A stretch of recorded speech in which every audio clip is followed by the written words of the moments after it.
Hello, this is organizacji TV.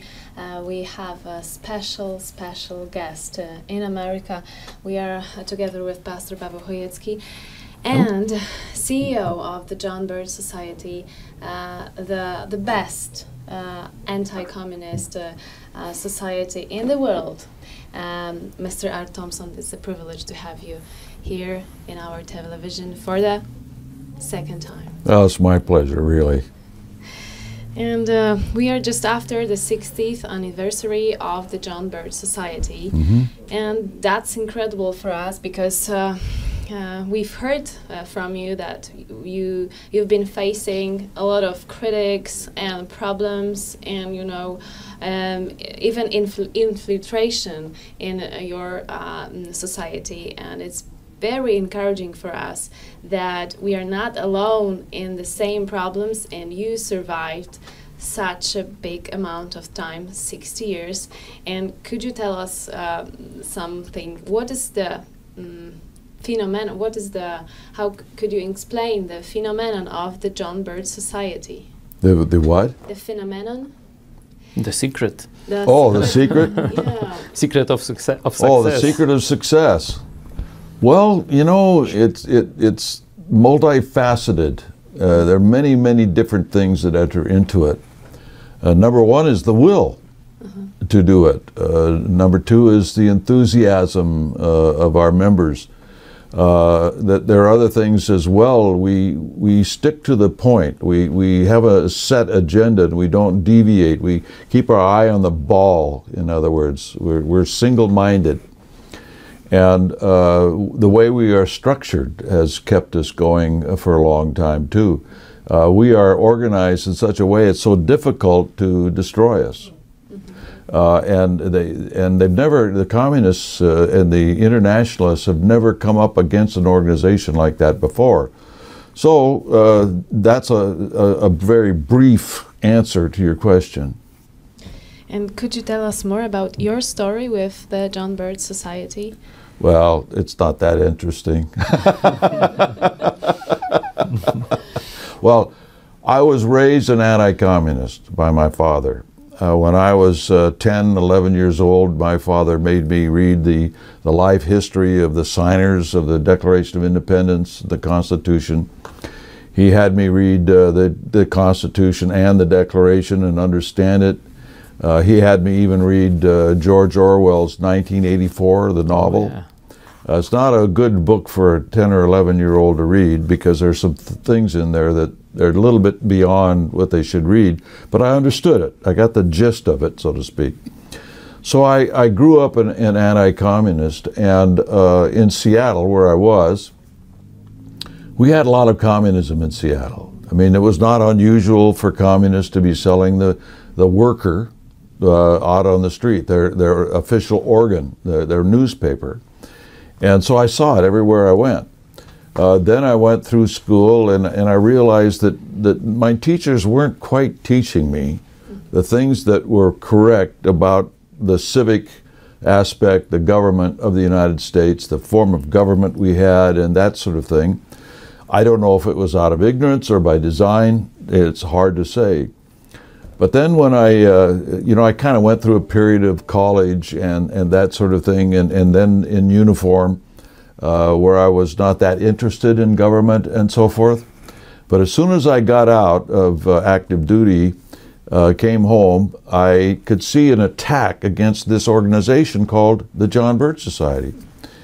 But I could still see this foment within the community by the communists. And so I started to infiltrate Marxist organizations because I'd read various books by ex-FBI agents and that sort of thing that had infiltrated them and exposed them and therefore had defeated them. And I thought, that's the only way you do this. I was mistaken, but I learned a lot in the process. And I worked in tandem with the police department's intelligence squad. And we would trade information and back and forth and all of that. However, when I read more about this, what the John Birch Society was saying, and they were actually attacking the John Birch Society for saying these things, I would say to myself, well, wait a minute, this is true. I know this to be true, what the John Birch Society is saying. One day a guy did this to my front door, and he wanted me to sign a petition for Barry Goldwater to run for president. So I signed it, got interested in it, and I found out there was a draft Barry Goldwater for president. So I started to work with that committee. One day, that gentleman came by and he says, "I've got a book I want you to read." And that book was The Politician. And I started to read it.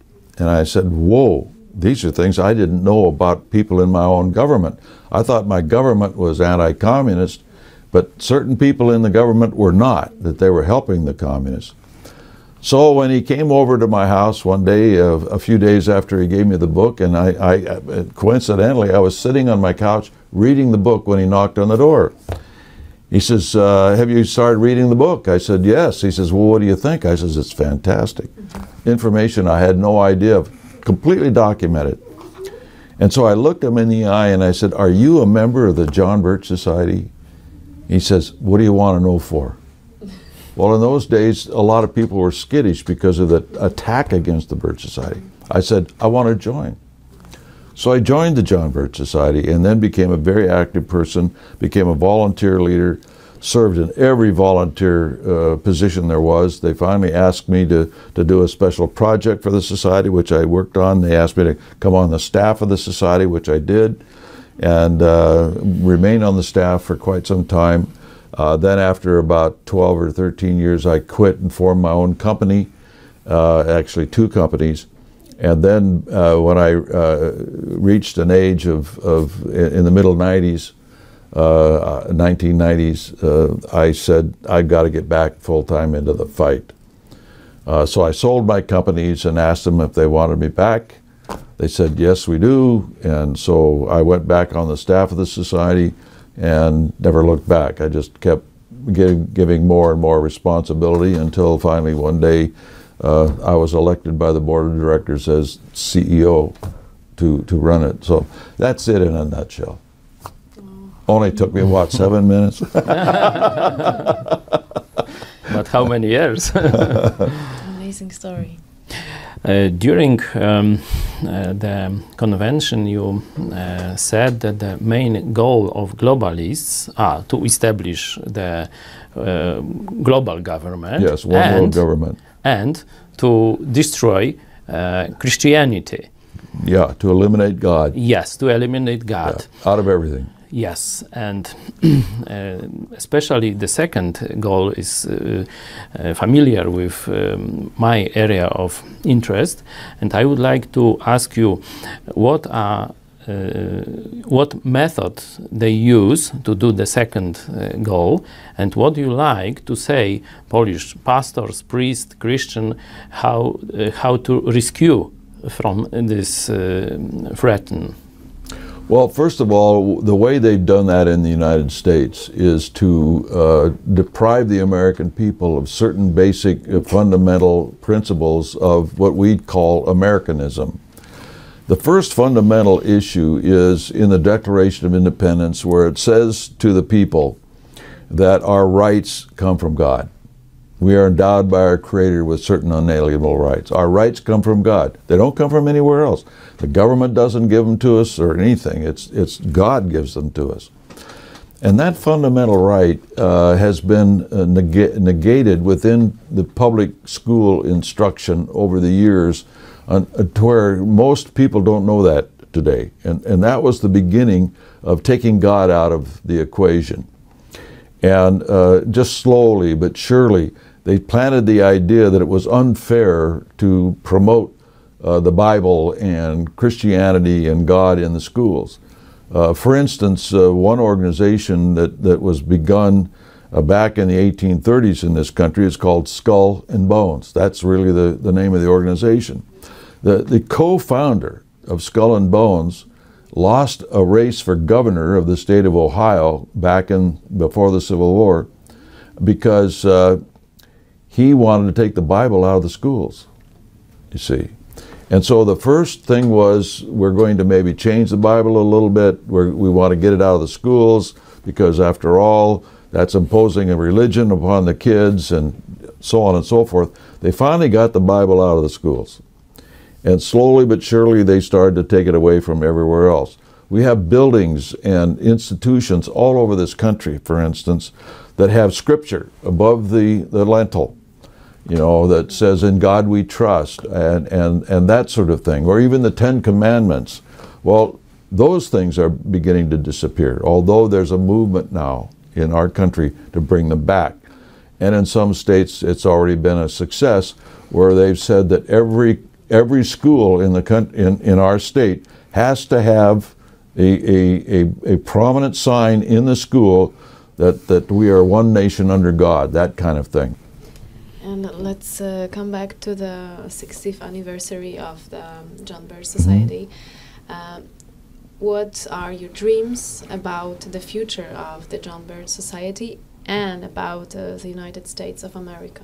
Well, first of all, let me tell you our dream for the United States, and that is simply to get back to the Constitution. It's the oldest Constitution of any government in the world.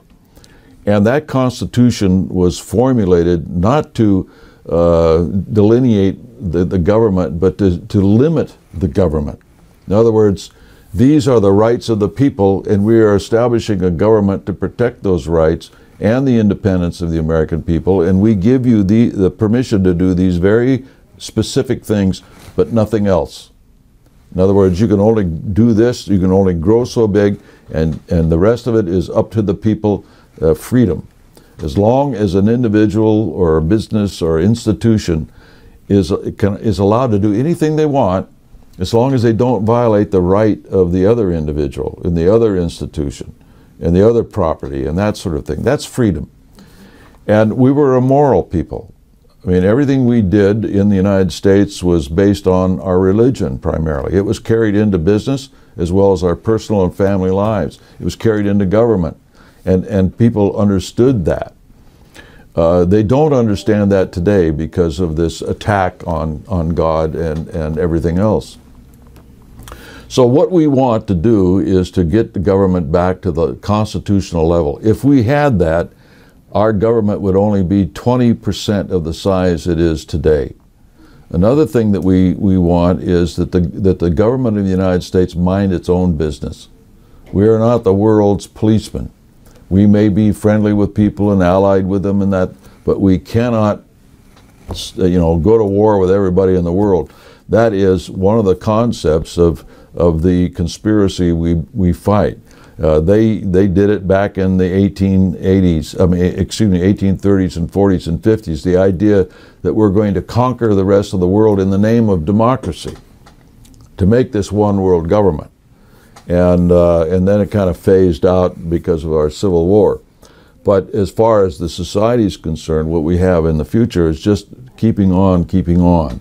In other words, the principles upon which we were established, the organizational aspects of how we were established, we're just going to keep doing those things and further the knowledge level of the American people. See, the basic problem we have is ignorance. You can't solve any problem if people are ignorant. And so our precept is that we are going to go educate people with action programs and such about what the basic principles are and what they can do to solve them. A lot of people have these various solutions like term limits. If we just have term limits for politicians, well, we have term limits. They're called elections. Every election somebody has to stand up and run again and be elected. And the people should have the right to vote for whomever they wish as a result. Term limits will take good people out of government as well as bad people out of government. Let me give you an example. I'm basically for term limits in the philosophical sense, but I know they don't work. In the state where I was, they had term limits. They finally got rid of them because they found they didn't work. But Mexico, for instance, has term limits in their national legislature. And look at Mexico. It's not helped them. They're a very corrupt country. So basically, our whole program is based on getting that knowledge out there so that people will be able to make their own decisions knowing the right information at hand. And it's been deprived them in our school systems for a long, long time. And it was even a problem when I went to school. After I got out of school, I remembered other things that I was taught that I know now were not true, you know. And sometimes you couldn't blame the teachers. They didn't know any better either. They'd been deprived of them in the teachers' colleges and so on and so forth. But our whole thing is based on education with the truth. We've never ever been able, no one's ever found the John Birch Society to ever say anything that didn't turn out to be true. Nothing. You are familiar with Polish history. You mentioned during anniversary about the Battle of Vienna when Polish army, King Jan Sobieski saved the Europe. How it was how it's happened that you are so familiar with Polish history? Well, yeah, it's funny you ask that, because I wasn't familiar with it.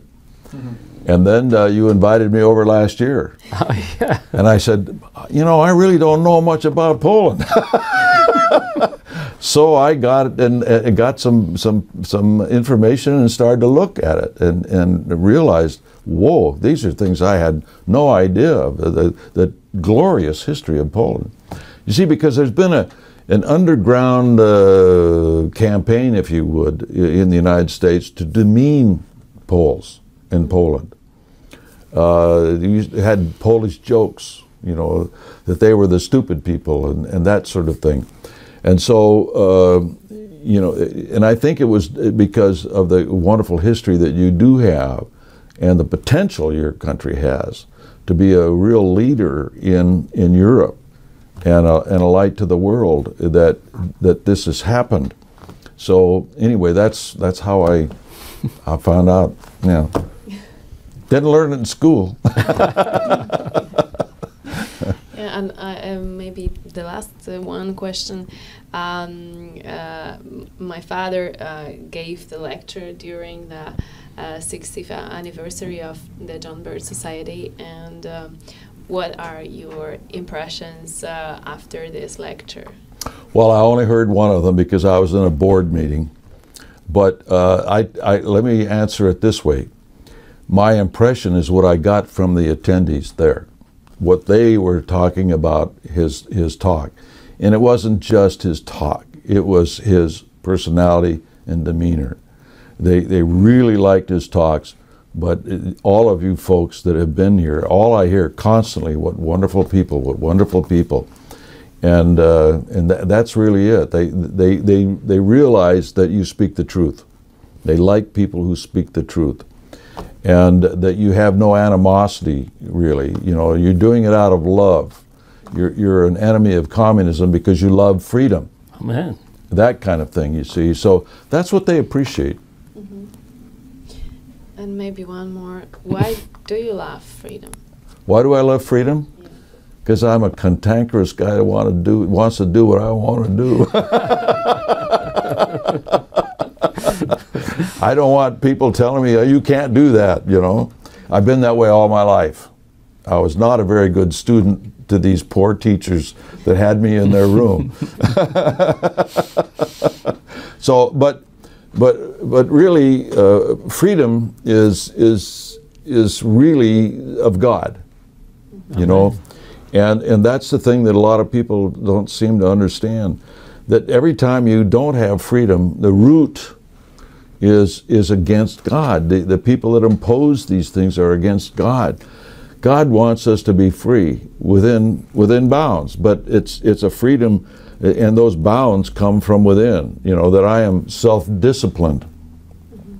I said I have a set of morals, I have a set of rules for myself. I abide by those things. I honor my neighbor, I honor the community, I honor my wife, whatever it happens to be. And that's the way I want it. I want to discipline myself. I don't want somebody else disciplining me. That was Mr. Art Thompson, CEO of the John Birch Society. It was a great thing to be here with you, because we didn't know many people from John Birch Society. We knew Mr.